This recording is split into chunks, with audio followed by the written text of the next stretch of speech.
Welcome to the HU Move Makers podcast, where we highlight folks that are blazing the trail and making moves in Howard culture. Hello and welcome to the HU Move Maker podcast. I'm your host, Joshua Mercer, School of Business 2003, the podcast where we highlight Howard alum that have contributed at the highest levels to Howard culture. Today, we got a Hall of Famer, man, all the way from Denver, East High School. 4 consecutive MEAC 110-meter hurdle titles.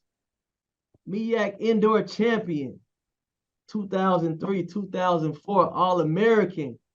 This man was a wide receiver. He even got a tryout with the Dolphins and the Vikings. Man, when he went to Penn Relays, he killed it. Man, set a record at the Penn Relays. We're not even going to get into the bronze medal up in Beijing. My man was doing it up in Beijing in 2008. 2011 U.S. champion. At one point, man, this man was ranked number 3 in the whole city. No, the whole state. No, the world. Number 3 in the world. You know what I'm saying? Went to Russia, man. Free Brittany Griner, man. My man went to Russia and killed. I'm glad you got back safe, man, because they on some crazy stuff over there. Mm-hmm.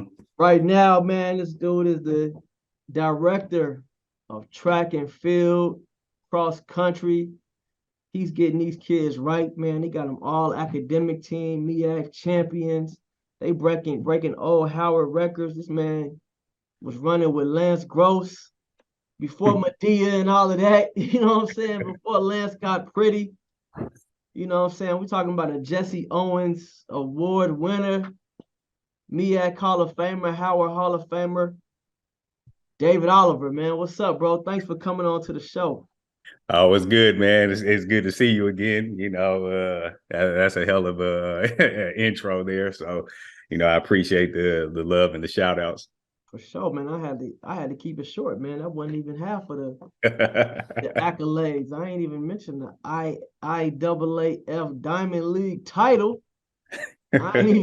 I ain't even mentioned that, man. So man, track and field, man. I mean, for someone that had this many accolades in the modern day, to have went to a HBCU, I mean, you would think you would have went to like Texas or like Michigan or UCLA. Like, how did you find your way to Howard, man? Because you probably low key, you like our most decorated athlete on a global level. Like, if you had these same accomplishments in basketball or football or something, you probably be like LeBron. You know what I'm saying? Like, straight up. You know what I'm saying? Yeah. What made you come to Howard?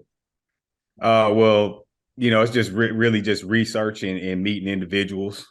I was School of Business class of 2004, so we, of course, at school at the same time, and so high school era, it was getting information in the 99s, 2000 wasn't like it is now.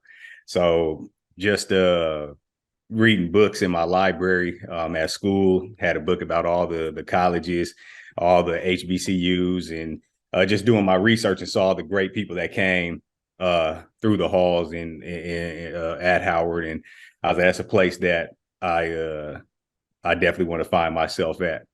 I come from a major city. I definitely didn't want to go to school in any rural areas. So Washington, D.C., that was a major allure as well.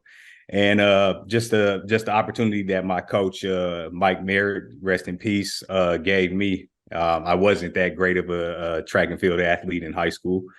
I didn't even participate in it till, I was turning 17 years old pretty much. So late bloomer. And, I remember the conversation when I wrote letters to Howard, 4, 5, 6 letters from the course of my senior year. But we were in a coaching change clearly at that time. And when he got the job, he called my house, and my mom answered the phone. She was really excited because it's the coach from Howard. And so I talked to Coach Mayer for about an hour on the phone. And when I got off the phone, my mom asked me how it went. And I told her, "Oh, I'm going to Howard." And she was like, "Oh, hold on. What do you mean?" And I told her that Coach Mayer said he's going to come out here this weekend to my regional championships. And if he likes what he sees, he's going to offer me a full scholarship. So I was like, oh, he's definitely going to like what he sees. So I'm definitely going to Howard. And he came to the meet. I won, all my events, ran well. That's the first time he saw me in person. And yeah, if you looked at my times, you would be like, yeah, it's not really that good. But if you saw me in person, you're like, oh, this looks like a guy that possibly could do something. And you understand that I'm very relatively new to the sport. And it just worked out. I think we always find ourselves where we're supposed to be at. And, going to Howard was easily the best decision that I made, clearly nearly in my life, to be honest. It was very life-changing. So at that time, you was just raw talent, Mm-hmm. like undeveloped. So your mom, she qualified. Did she participate in the Olympics or did she qualify for the Olympics? Well, no, they had to boycott the Olympics in 1980. So that was with the Russia, because Moscow was hosting the Olympics and USA boycotted that along with some other countries, and then they in turn boycotted in '84. So the political stuff got in the way, but still was able to travel around with Team USA. That year, even though we didn't participate in the Olympic Games, but yeah, I mean, I give it's in my genes. So was your mom's like steering you in that direction to do track, or she just let you kind of just find your own path? No, I just found my own path. The only time she ever broached the conversation with me was I was in middle school, and she asked me, my middle school had a track team and everything else. And she asked me if I thought about joining the track team, and, it's a good sport, XYZ. And I asked her what was the shortest event. And she said the 100 meters. And I was like, oh, they don't have a 40? Because to me, playing football, doing that's all it was, just 40. I figured, Oh yeah. I'm not trying to go any further than that, really. So and she was like, nah, it's 100 meters. And I was like, no, I'm not interested. And that's it. That's the only conversation we ever had. And then I showed up my junior year of high school and told her that I was joining the track team. And, she was pretty happy about that. And, it's kind of worked out from that point forward. So did your pops, did he play sports too? Yeah, he played rugby and football at University of Colorado. So it had to be a proud moment for your mom to see you have all this success in track and field. Oh yeah, absolutely. And then she was there every step of the way. Would come out to like my championships from time to time. When I was at Howard, saw that, was excited, very happy. Then of course on the next level, she was at every single meet, going to the Olympics, going to all the world championships, all the U.S. championships, seeing me setting all of these records and, going to all the Hall of Fame ceremonies. So, I know it made her proud. So, it didn't come without the headache, though. What do you think, man, being that you weren't like this, I don't know, were you heavily recruited for track coming out of high school? Nah, not at all. So what do you think the coach saw in you then that said, man, I want this kid? I don't know. I guess he probably just saw, my height, saw, I mean, I did win, the races in the regional championships and stuff like that. So, but the times weren't like, something that was putting me on some sort of watch list or something like that. So I never even asked him. I wish that would have been a conversation.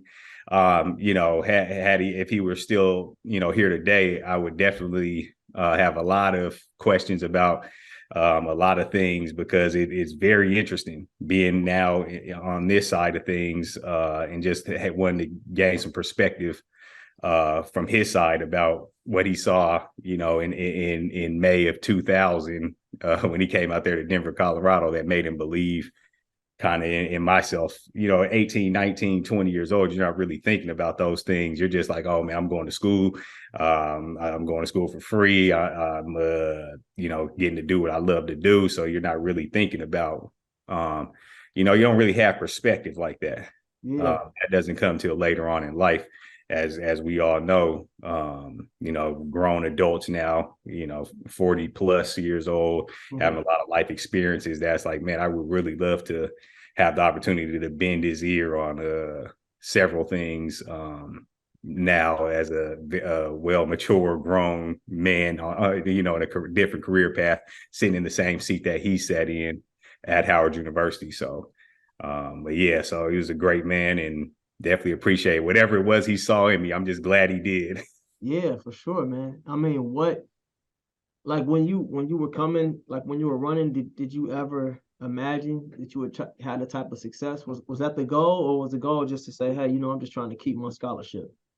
Oh no, I just want to be great at whatever. That's always the thing. I love sports. That's why I wanted to be a marketing major at Howard, because I could be, with the sports marketing thing, still stay involved in athletics. But I never thought that it would go, get to this level of success. But while I was in college, I just liked to compete and just wanted to win and do the best I could to just accomplish goals. We all have goals that we want to set. And I always feel like if you're just doing things because you're trying to protect your financial, whatever that may be, scholarship, job, whatever, then you're not really striving to be more. You're just doing, and you're operating out of fear. Like, oh, I got to do this because I don't want to lose my scholarship, or I got to do this because I don't want to do. And I celebrate the opportunity to get that I am able to do things, no matter what the stakes are. And I think that's just what carried me. And I had a hell of a time at Howard, and I almost lost it all. Being, Lance, as you talked about in the intro, one of my best friends. We almost lost it all sophomore year, from no, man, too many fashion shows, man. Y'all, too many fashion shows, man. But you need a reality check every now and then, and then to focus you back up and put you back on the right path. And we all make mistakes, whether you're, a young elementary school kid to an adult. You just really hope that those mistakes you make aren't life-altering mistakes. And in 2001 in the fall, it was almost a life-altering mistake just off of just thinking that you've got everything figured out and want to skip a practice or two. And next thing you know, you're about to be sitting on a plane, back home, and really embarrassed. So just thankfully. What was it like coming to Howard, man, back in 04? Do you remember when you first got to campus? Because I know being an athlete is probably it's different from civilians like myself. You know what I mean? What was it like when you got to Howard's campus? I don't think it's really at Howard that it's that much difference, to be honest. Because athletes interact with the main campus body all the time. It's not like at some of your other schools where it's complete isolation at, facilities that may be mile off campus or so, and you rarely see the athletes and vice versa. But I mean, when I showed up in August 2000, it was like, oh man, first I was like, man, this is exactly what I signed up for. Oh, really? Yeah, you coming from Denver, a lot of people have experience with the city, but I had not spent much time outside of Denver. So I remember being on the yard and meeting people there from, Newark, New Jersey, and all these other places, and you can barely understand some folks. It's like, oh man, some of these people sound way different. I don't even know if they're speaking English. Something, Right. you meet some folks from New Orleans, man. I'd be like, what are you saying? Yeah. But then it's just like, but this is exactly what makes Howard great, and what made my experience really, really great. Got friends from Cali and Vegas and DC and, everywhere.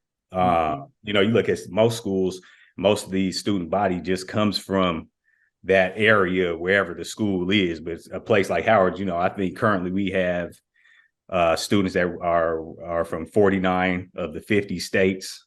And I think it was like something like 15 or 16 different countries have. So it's like you come here to a school with, 10,000 undergrads, and it is a true on melting pot of just everybody. And that's what I loved. And that was what I first saw and was like, man, that was dope. But my initial reaction to it, because I stayed in Drew Hall my freshman year, I was like, man, why is my dorm next to residential housing? You know what I'm saying? I was, I took visits. It was for football. And most of the schools were, it wasn't set up like that. So we are a truly urban campus. Oh yeah, man, especially back then, because it was the hood back then. Now it's cool. I know, yeah. Now it's nice, but I was like, dang, I was like, shoot, I guess this is just what we got going here. So it is what it is type of thing. This episode is sponsored by homecoming@howard.com, the #1 homecoming event website for alumni and friends. Created by Howard alumni for alumni and friends. Subscribe now at www.homecoming@howard.com and never miss an update. What do you think? Do you think athletes? Do you think HBCUs will be able to compete with athletes? I mean, compete for top athletes. I mean, you came to Howard. I know that you probably went on some recruiting visits where the facilities were like outstanding. And, and this is before internet, before, you could really do the type of research that you can do now. Mm-hmm. I know you said you did your research on Howard, but do you see a day where HBCUs will be able to pull like top athletes? Oh, absolutely. And that's the thing is what people are kind of getting confused is that the facility stuff, that's partway pretty much overrated. If you think about when you're doing athletic things on a college campus, that's about 3 hours, maybe 4 hours out of the day maximum. So you got 21 hours that you're not doing anything athletic related. So it's about the environment, the campus, what that offers, not what, some brick and mortar looks like. What about when they have these big old arenas, man? The locker room is crazy, and I know we just got the Jordan contract, but previously, right. They lacing you up, they got your name and lights. That's hard to compete with. Yeah, it is hard to compete with, but see, I can only speak for my sport, and the only thing that matters is who is running your day-to-day progress. Every school in the country, we got a track, we got all the equipment, just like every other school does. Of course, we got a new one thanks to Dr. Frederick, Kerry Davis, everybody that hooked that up for us about a year and a half ago. So you come to Howard as a track and field athlete, and you see, like you said, all the clothes. We have a locker room. We've got the new track, all the equipment, and then you see who the coaches are. And yeah, we can compete with anybody pretty much for talent. Now we're not going to be unrealistic as well and say that it's going to be easy to do so, because you have to find the right kids that are, interested more in making a 40-year decision than making a 4-year decision. Because coming to Howard is a 40-year decision. And you can't, some folks, they get caught up in, some things that really don't have anything to do with being a college student athlete. What you mean by that, a 40-year decision? Well, look, we're both Howard grads, right? I'm sitting in this seat right now being the director of track and field at this university because I went to Howard. Right. It's just Howard's not a place that you just go to from 2000 to 2004, you graduate, and then you have no connection, no connective tissue to anymore. Right. And I have friends and people that I know that have gone to some of these, big time schools, been student athletes there, and they don't have much connective tissue to that university. Right. They just went there, they played sports, had a good time, graduated, moved on, and did whatever else. Not saying that's everybody's story, but that's the vast majority of the people that I know that have gone that route. They don't have as much connective tissue as the people I know that have gone to Howard or the other HBCU grads that I know. So that's what I mean by a 40-year decision. When you graduate from Howard and you got that degree from whatever program it is that you went to, you're going to be amongst the top and the best and have all the opportunities that will see you through from graduation through those next 40 years too. That's a good point, man. So when you say like you want to pick the best kids, do you think that how much of it is about like, is it up to the kid to like push themselves to get to that next level, or is it like up to like the coach to get to that? Because I feel like in sports like basketball, it's a team sport, but like one player can change like the whole dynamic of like everything. Sports Absolutely. like track and field, man, it's like somebody could beat you by a lot, but a lot can be like half a second. You know what I'm saying? Like Right. he killed you, but it's like half a second. You know what I'm saying? Like how much of it is like the coach pushing, and how much is it really up to that particular kid? Because like track and field, you gotta like watch what you eat. It's like Yeah. sleep. It's like you just can't just be like you just can't have an off day like you can in other sports. Like other sports, you can have like a bad quarter. I'm like, you know what? I'm gonna get him in the second half. Track is like, damn, I fucked up in these 7 seconds. I'm gonna see you. I'm gonna see you next year. Like it's just like what do you think is like the contributing factor to like an athlete accelerating in that sport? Is it like the coach? Is it the kid? Like what is it? Well, as a coach, honestly, all I can do is teach you what to do, when to do, and how to do something. The want to part has to come from the student athlete. So you got the greatest coach in the world, but if your want to is extremely low, then you're not gonna. It doesn't matter. Or you can have a coach that may not be that great, but your want to is through the roof, and you'll be able to fly. I just case in point for myself. I came to Howard. We didn't have dedicated coaches for every single event. My coach was basically running the show, and we had an assistant coach that I think was part-time or something. And, he had to do everything. Are you in that same? No, see, now we got a staff of myself and four other coaches that are able to, cross countries got in distance has a dedicated coach, So those throw. resources do make a difference though, because Mhm. it's hard for you to dedicate that time to the person doing shot put, the person doing long distance, the person sprinting. That's kind of tough. But if you have the want to as a coach, you figure it out, because Yeah. my coach did. And that's why our women's team, they won I think it was three championships while he was a coach. I think like my maybe my sophomore, junior year. And then the year after I graduated, they won championships. And now we won championships, all the championships in 2022. But that's the first time we had won any championships since my coach was running the show by himself. Y'all won all the championships? Yeah, like indoor, outdoor, and cross country. Wow. We have the championships since, and we built the program's been built out more. So what time are y'all getting up and practicing? Oh, with distance, they're up 6 a.m. training. We're training that in the afternoon with the sprints, hurdles, and jumps. But so as the coach, are you getting up at 6 a.m.? No, that Wesley Stevens, also a Howard alum, Oh, is our head cross country coach and our distance coach for track and field, and he's the one that has that group humming and getting it going. They were just at the NCAA championships for cross country, the first time we had been there since my coach was running the show and back in 2006. So. So he might have had the limited resources, but he got done what needed to get done. And he might not have been a dedicated specialist as a hurdle coach for somebody like me that was a hurdling athlete, but I had a bunch of want to. And so so is it better to have a coach with the want to, or the athlete with the want to? Which one is gonna take you further, man? I think the coach with the want to.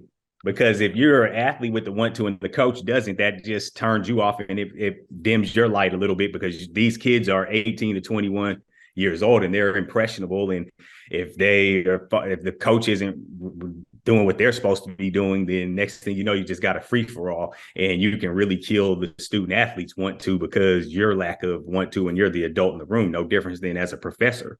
Mm-hmm. If you're in class and you have a professor out there in the school of business that has little want to when it comes to whatever they may be teaching, and you have the students in there that are I want to be an accountant. I want to do this, that, and the third. And my accounting professor is not giving me that feedback or reciprocating that energy, then you're destroying the kids. And that's the last thing that you need to be or should be doing as a person that's supposed to be in charge and running the show, whether that's athletics or academics. Wow. So how's a sales pitch different from 2000 as opposed to 2022?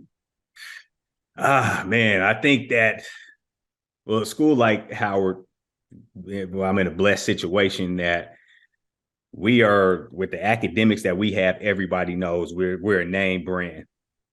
You know, you show up, people know what Howard is, who Howard University is, all of that. So the pitch is not really that difficult. You show up, you see what we have, you see like, oh man, wow, they have all the same stuff that all these other places have. You look at the schedule of the meets that we go to. Oh wow, this is a national schedule, just like what other Power 5 school, whatever their schedule looks like. So then, but when you get to be in the atmosphere with the other students on campus, on the yard, they go through doing those things when they're on campus for those 48 hours for a visit. That's what sells itself. Is really it's no pitch. Because I can tell you all these things about how great Howard is, what we do. But when you're with the student host, and you're going, seeing what they do, and interacting with those other students, that's when they're all like, wow, this feels like home. So are you, when you talking to them, are you competing against like the Power 5, or are you competing against other HBCUs? Oh, it's everybody. Yeah. This year we were able to secure for class of 2023 a signee, that she's a big time athlete. It was down between us, Michigan State, Arizona State, and I forget another school like that, maybe Michigan or something.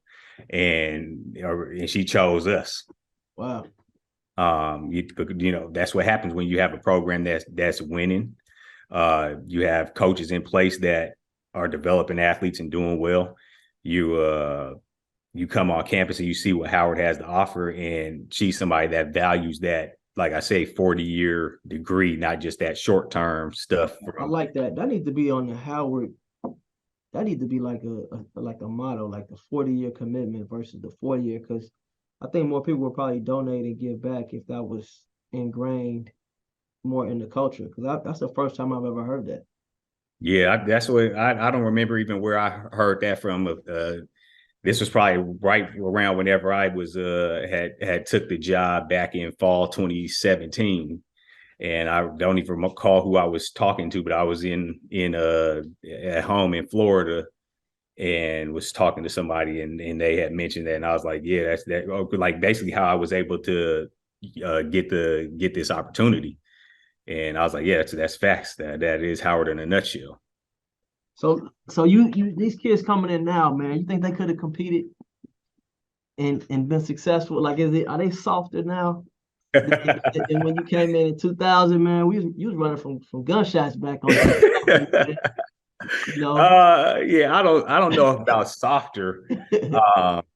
You just it's different. Back in 2000, we got one sweatsuit that would in a t-shirt and maybe one or two pair of shoes, and that was pretty much it for the year. Now they show up, they've got tons of stuff, and it's just they have everything. So it's never the kids' fault. Everybody blames the kids for for these participation trophies and for whatever else, or they got soft or whatever. The thing is, the adults are the ones that did that. The adults are the ones that gave out the participation trophies. The kids didn't do that. So the adults are the reason why the kids are maybe have these negative connotations that people put on them. So you got to look at the adults in the room that are the parents and the decision makers. I just try to meet them where they're at, really. when it comes to being a student athlete, because I definitely understand what that's like at Howard. With the academics is not the easiest thing in the world to deal with, because the as you know, the academic rigor at Howard is just something else. Yeah. But I meet them where they're at, but I hold them accountable to the level where I see them blossoming to, not just right now at 18, but where I see them being 21, 22 years old as seniors getting ready to graduate. Have you had to deal with the like the name, image, and likeness thing at all? Like, do you find that like these students that are coming in are concerned about like their brand, or is that not really a conversation? No, I don't. That's not really a thing that I've dealt with since the inception of the NIL stuff. Of course, every kid is a brand. That's just going to be the fact. We've got people on our team that have hundreds of thousands of followers across Really? these They got more social followers than networks. you know, man. I mean, I'm not sure. I haven't checked the followers account. I'm gonna try to get back active on my social media, but it's just too busy, man. But yeah, so they are brands, and the revenues out there for them to have access to. Yeah. Then I definitely encourage them to do that. Now, as a coach, we can't really be involved in that. The NCAA and those people still the kids figure that out. We give them the advice, send them to the people that if those opportunities arise. But yeah, I haven't found anybody that's trying to do anything crazy because they were trying to build a brand. So let's go to your Howard career, man. I mean, what was it like? I mean, to be a student athlete at Howard. Like when you think back, you in the school of business, you track and field. And what's crazy about schools like Howard, man, we don't give like our athletes the type of love that like another school would do. So you just going about your business, but at the same time, you all American, you like killing it in all these different events. And it's not like, at least as far as I can remember, like I don't remember the school making like a huge deal about it. You know what I mean? Until you got that bronze in it, it's like, oh damn, this guy's a beast. What was it like being a student athlete at Howard? I think it was fantastic. Yeah. It was. I mean, we're traveling every weekend, going somewhere different, all these different campuses and these different universities, and seeing things like that. Just having a different experience than maybe your regular student might have. But I mean, as far as on campus, it felt like you were just a regular student. I just had to go to practice for a few hours at 4:00 every day. But other than that, we were all doing the same exact stuff everybody else was doing. Yeah. That's why I think Howard might be a little bit different in that regard compared to some other universities where the athletes you just never see them because they're always in, whatever facility may be off campus, whatever. But shoot, our athletic facilities in Burr, or and this same where you see all the students too. Were you ever were you ever like, man, I should transfer, man. I could go to such and such in school and maybe, because it had to be a point in your college career, like, man, I could go pro in this. And if the pro thing was never a thought. That's crazy. It wasn't until my senior year when I made it qualified for the Olympic trials, my senior year at Howard, and going out there with my coach out to California. And it was just y'all two? Yeah. Mm-hmm. And then that's when aid managers and agents and people like that, that's when you see really what the professional side of the sport was. It wasn't like anybody was beating down my door prior to that to try to, get me to think about the next level.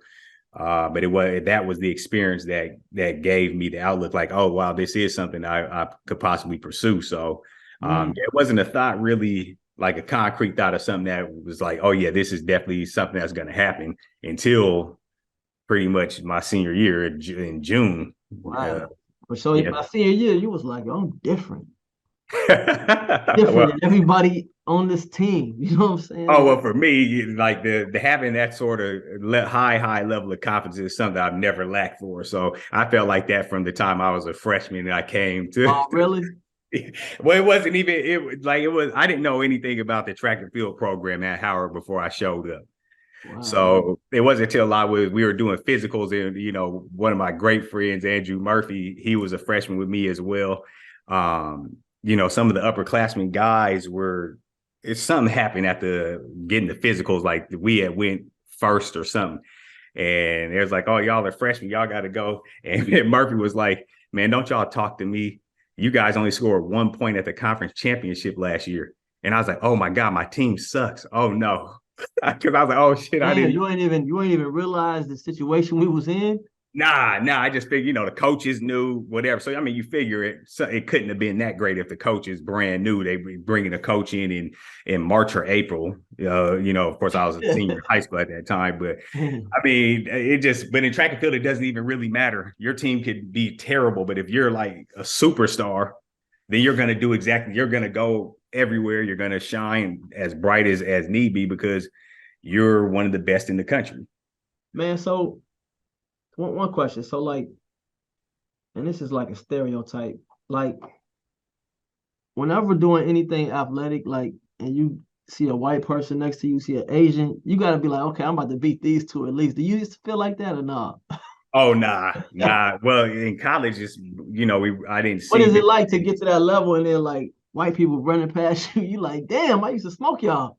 Hey, coach, people are fast. These cultures, the track and field is some places the number one sport or number two sport. Oh That's yeah, what they do. That's what they live. That's what they breathe. That's what they do. all them stereotypes go out the window. Oh yeah, because you're gonna get busted by any and everybody, no matter what they look like. You better come out there and bring your A game. You're gonna be closing the gate.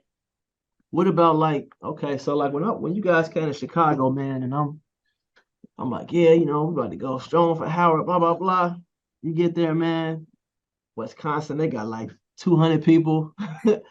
Our section, man, we got like 15 people. Like, what is it like as an athlete or just even as a coach, man, to go on the road to these places or even at our home base? You know what I'm saying? And the crowd participation is so small when you compare it to these other like institutions. Because I would imagine as an athlete, like you can feed off the energy of the crowd. It can go Mm-hmm. bad, it can go good. Like, what is that like?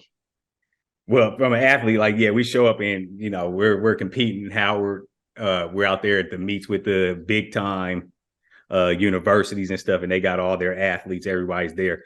But I look at it as just like that movie 300. You know, all the people that I'm rolling into those meets with, they're dogs. Those 15 Howard athletes that are showing up there, they're coming, and you see when they look at the results, we were all up there at the top. All the 15, 20 of us that rolled through there was beaten down beaten down those 150 from this school or 200 from that school.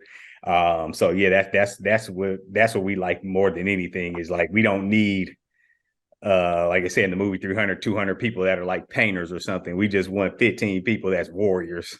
Yeah.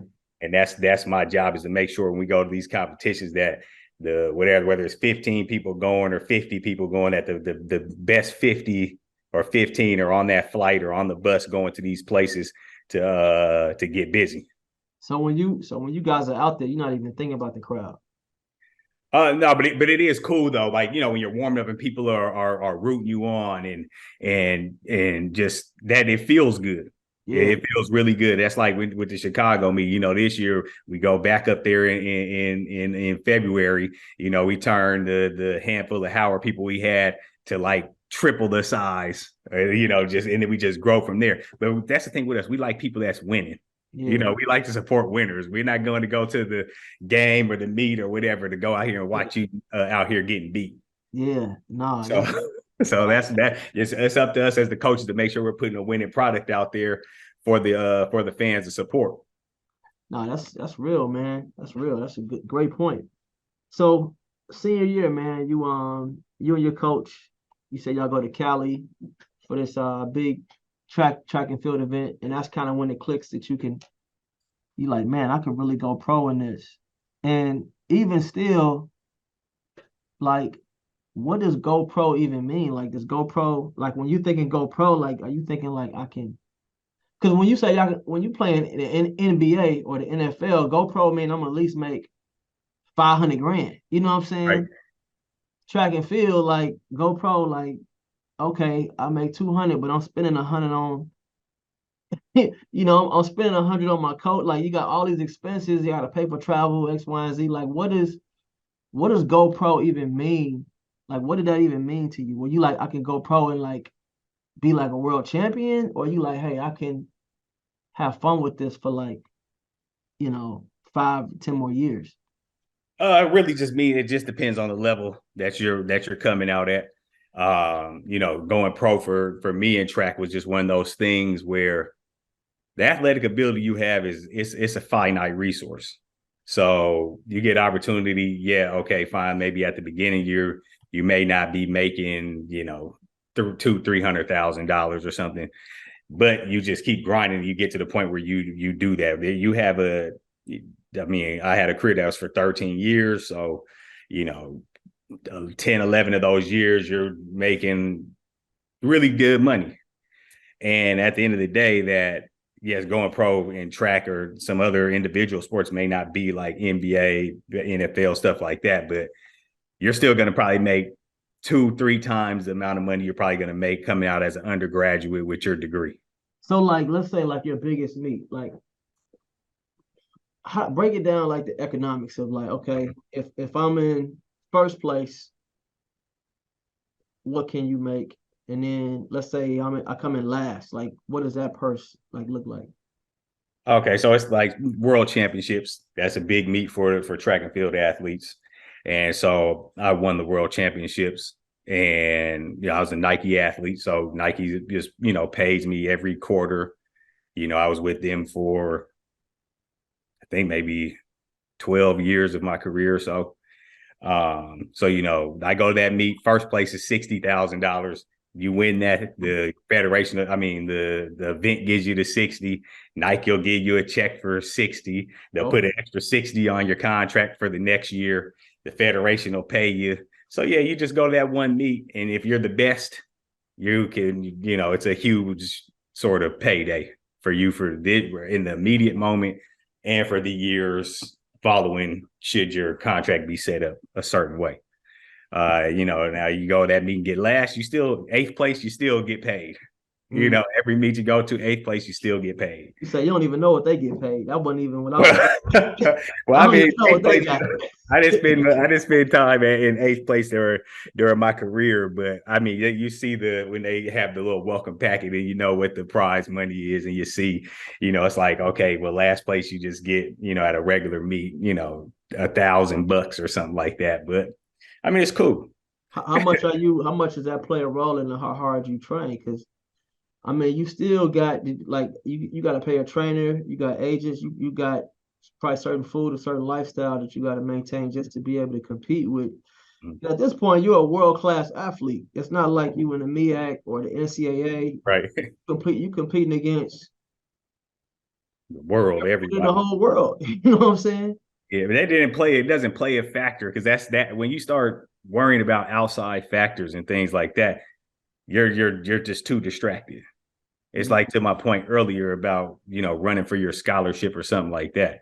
It's the same thing of running for your contract. If you're doing that, you're like operating out of fear. Operating out of fear is not a strong position.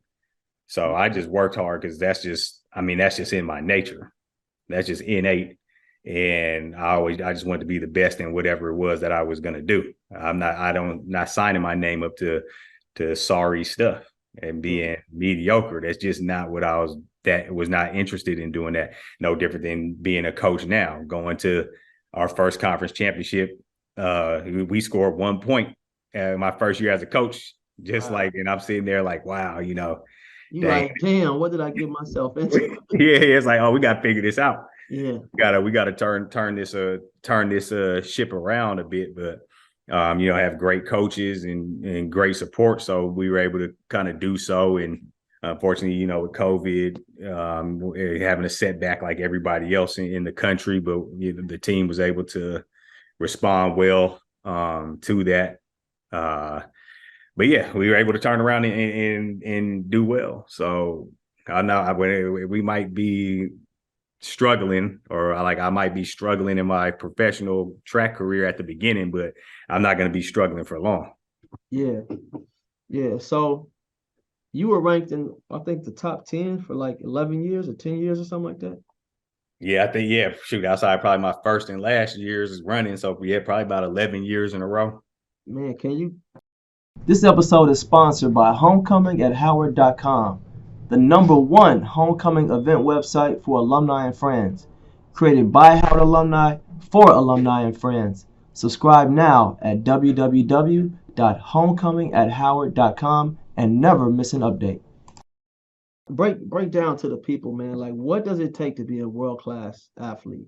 Like, what type of discipline is See, first, I think it's something you don't even have anything to do with, and that's probably the picking the right parents, being a world-class athlete. Because sometimes it doesn't matter how hard you try to train or how hard you try to do things. The fastest donkey is not going to beat the slowest thoroughbred, no matter how hard you try. Yeah. Your DNA is just your DNA.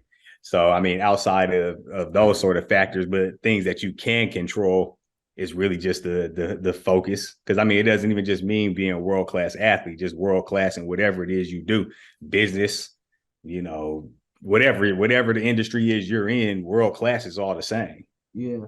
You could speak to that. You're a world-class, everything, entrepreneur, got everything going for yourself. So the mindsets and things like that you have undertaken in your near 20 years post-graduation, and my near 20 years post-graduation, the mentality, the mindset, effort, intensity, all those things is exactly the same. It's exactly the same. So, everybody that's successful shares the similar traits. Now, when we're talking about athletics, it's just maybe more genetic than maybe doing something else. Did like you see so like would you say that you burst onto the scene? Or were you ever because I just don't remember I just remember David Oliver wins a bronze. It's like, yo, what? Yeah. Or was it more so because you went to Howard, or that maybe people just didn't expect you to really pursue it the way that you did? Yeah, it's probably that. Just the Howard or things like that. Like HBCUs, we've had great athletes in track and field forever.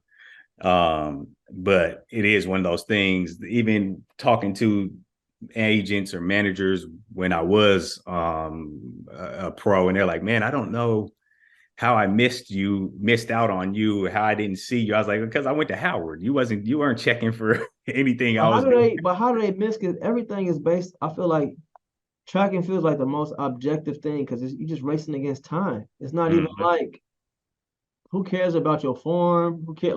It's okay, this dude was fast. Why don't they just look at your time? I was fast, but just not fast enough. It's the same thing as getting recruited from high school to go to college. You look at the times, it's like, okay, yeah, these are decent, but it's not like something like, oh, wow, eye-popping.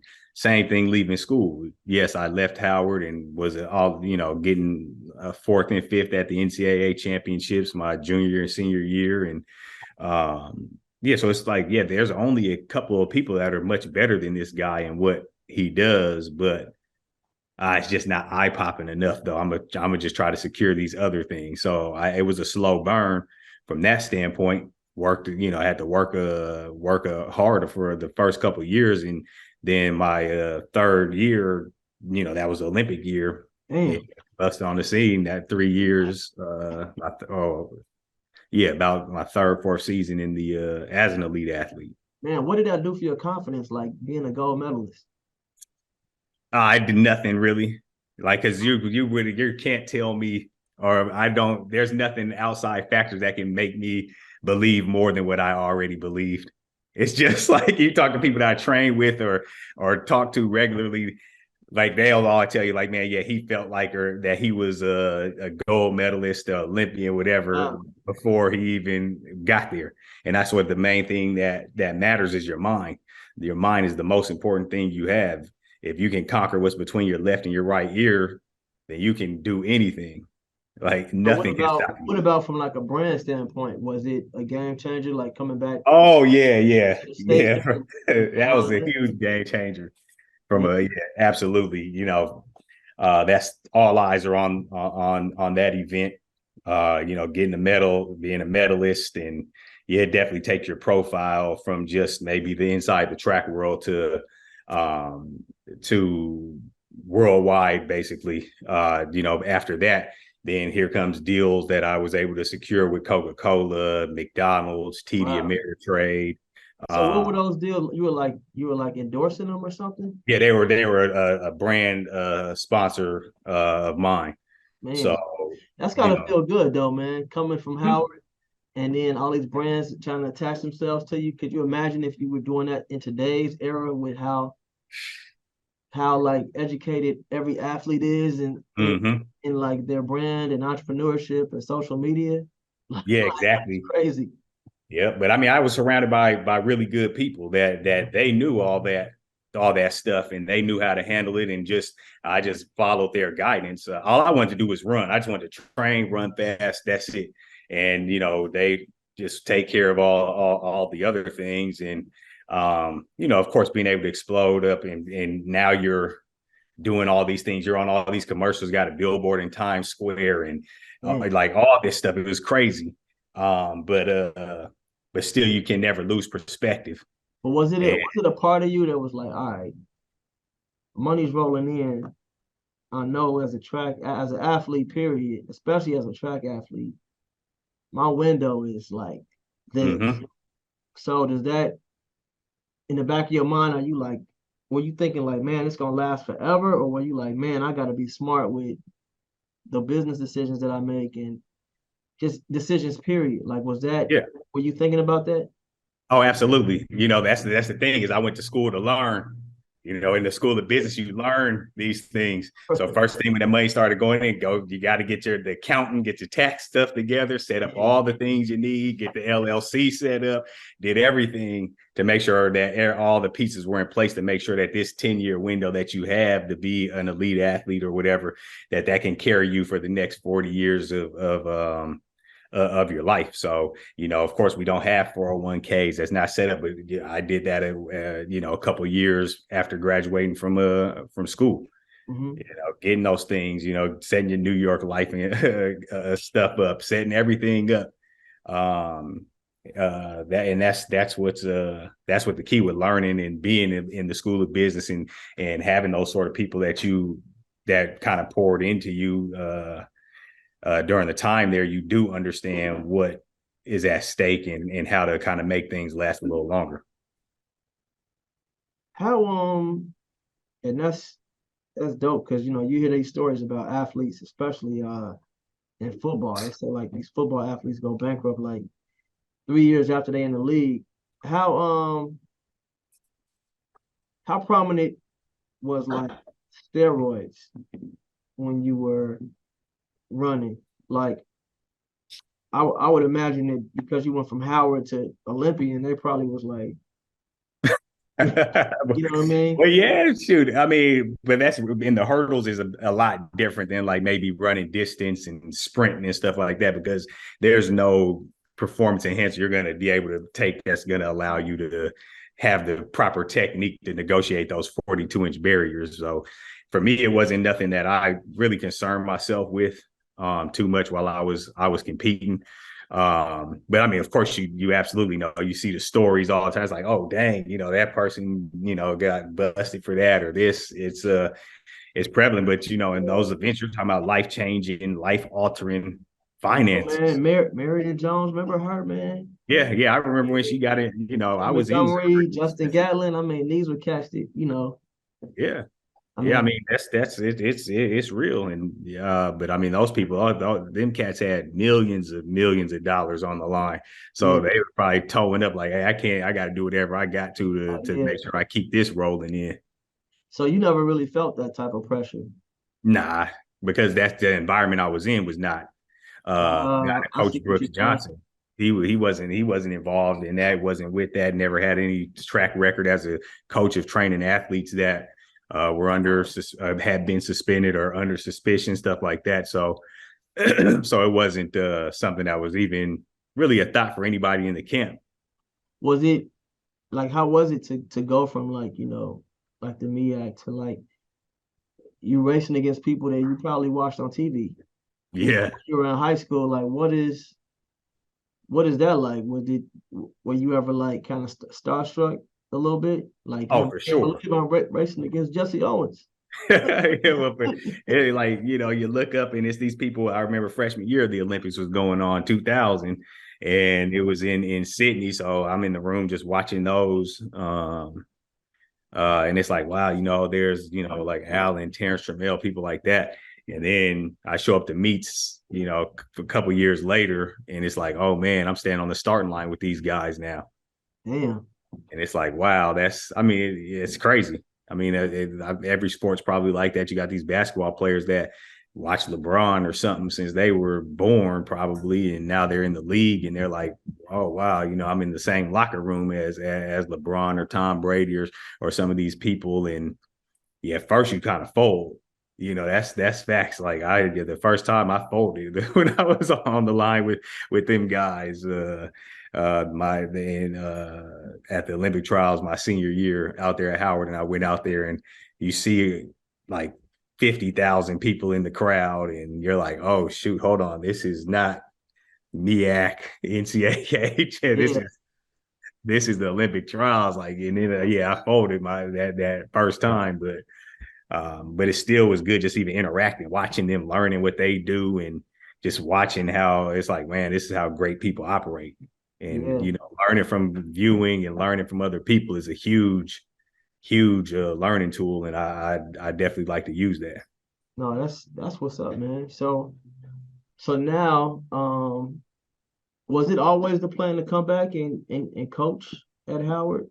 Nah, nah, No. nah, not at all.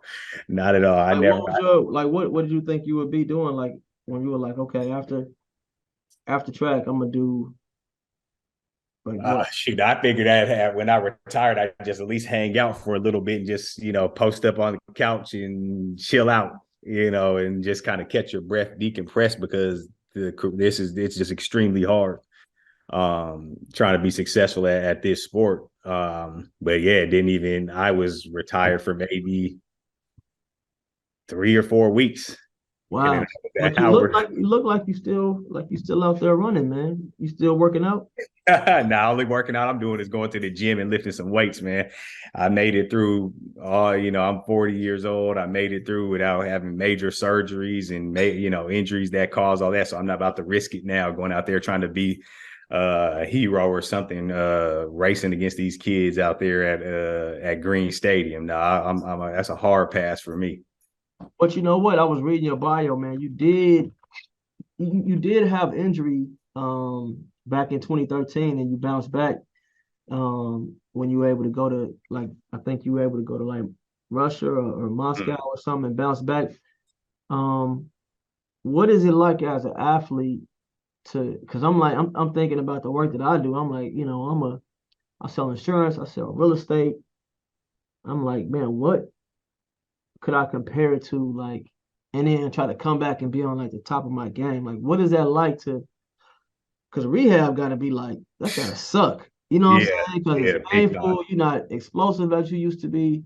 It's a mind thing. You gotta be self-motivated. Like what's it like to go through injury because athletes, man, I tell people like athletes, y'all the closest thing we have to like mutants, like uh like X-Men, like y'all the closest thing that we are, like y'all superhuman basically, like you're superhuman for like 20 years of your life, basically. You know what I'm saying? You're doing things that most people just could only imagine doing. Like, what is that like to be injured and be sidelined and then have to work your way back? Oh, it's devastating. It's absolutely devastating to sit there and then everybody else is, we're in training camp. So everybody else is leaving to go to their meets. They're heading off to Europe. They're doing all these things and you're just still at home. Right. Just Like, sitting I know there, I'm faster than him. sitting there. And then you're sitting back watching the meets and, people are winning, celebrating, having great seasons. And you're sitting at home on the couch, just getting ready to go to another rehab session or something like that. It's tough. It's not just tough on you, but it's tough on the people around you too, because I know I'd be a pain in the ass to deal with if when I had injury issues, because I'm already in the probably top number one person I know of when it comes to like being selfish and stuff like that. So when so I couldn't do whatever I wanted to do. It was just like gonna be. That's just hard. It's tough mentally because nobody else even understands. They don't even know what you're going through or what's going on. Yeah. And I didn't have that sort of probably emotional integrity or something at 25, 26, 28 to trying to. So how do you get through it? Like, oh, you just grind. You just but every is day there you just somebody do like it. pushing you? Now you have to push yourself. That's the thing when you're in an individual sport, you got to find it's got to come from within. And if it's not from outside factors, to me, can't be the motivating factors. It has to be, you have to want to do it. You have to be the one that's trying to get it done. And if not, you got to do something else. Man. So like what do you think like the lowest moment that you've had as a professional is? Oh man, shoot. I'm not sure. Maybe it can't be losing because we all lose. But yeah, probably being hurt. Yeah, being injured and But you sitting never went out. into a situation like, oh, I know I'm about to win, like boom, boom, boom, and then somebody just come in, pew, you like, Scrapes damn, it. where Oh that come yeah. from? Yeah. Every meet you go in, you're like, oh, I'm gonna win. And Oh, then you really? don't win. You're gonna But lose more like, than you win. but even the dude, like, you be watching the Olympics like everybody else, and it's always that person who like they like 30 steps behind. I'm like, yo, why was you even in this race? Like, you know what I'm saying? Like, they be like, and they be giving it they all, like they about to like come in first. I be watching like, yo, what are you doing, bro? Like, go Yeah. sit down. So you can't tell me that person think they gonna win too, man. Nah. They know they're not. They're just there for representation. But if you're representing Team USA, you're one of the best in the world already. So when you're going there, you're expected to do well. So thankfully, I never had an issue where I went out to I was the US champion or something, went to the major meet and I got put out in the first round or something. You know, Mm. I never really had too big of an issue with that, where it's just like devastating. Only thing is I at least always had another chance. Even when things aren't going well, you still have another chance. You go back home, you get ready, you have a meet, the following week again anyway. So even when you do well, you can't dwell on it and, like I say, get too high with the highs, too low with the lows, then it's not that's going to lead for a very long career. So, my only lows is being injured. That's the only thing that's the thing that was the worst Yeah. is being injured. So what? Like, I was reading something, man. It said wind assisted. Does that mean like they would have fans behind you or something to help you I run? was just like wind, like wind the reading, like there's allowable. So they gauge the wind every time you run. And if it's over a certain like 2.0 is the limit. So if it's like 2.1, that's considered wind assistant, like running with a tailwind. Oh, okay. Okay. Is it a big difference between running indoor and outdoor? Well, I've yeah, always wondered. distance is about double, but indoor is always a stable climate. Outdoors, heck, you be in the rain, super windy. It might be a big time headwind, big tailwind. Who knows? The conditions aren't as steady. Or you go some of these places, you're running in outdoors. You're in Norway or Sweden or something. It may be Man, 50, 40 some degrees, or you just never know. Or you go out there and you're in Doha running and you can't even go outside in the middle of the day because they have these heat advisories. So, but outdoor is the best season, of course. They don't have indoor Olympic Games, they only have outdoor. So that so shows you what what's what is it like being going to all these countries, man, and you traveling solo, or maybe you got four of y'all, and you just going to like Qatar and Russia, like places that you only hear about in like history class. Like, Yeah, it's dope, man. I was 30, I don't say 34, 35, maybe. I had been through 3 passports from wow. just traveling all over and going places, seeing places, doing things I never thought I would be doing. So it was great, but I mean, nobody gave it to me. I worked hard to make sure that happened. Yeah. And so I definitely understand it's not my birthright to be doing well or being successful and having all this success. So you got to work for it at every turn, every corner. You gotta be working for it. And so yeah, I'm also somebody that doesn't believe in like fake, like humble or fake like modesty and stuff. Like when you do well, yeah, you did that.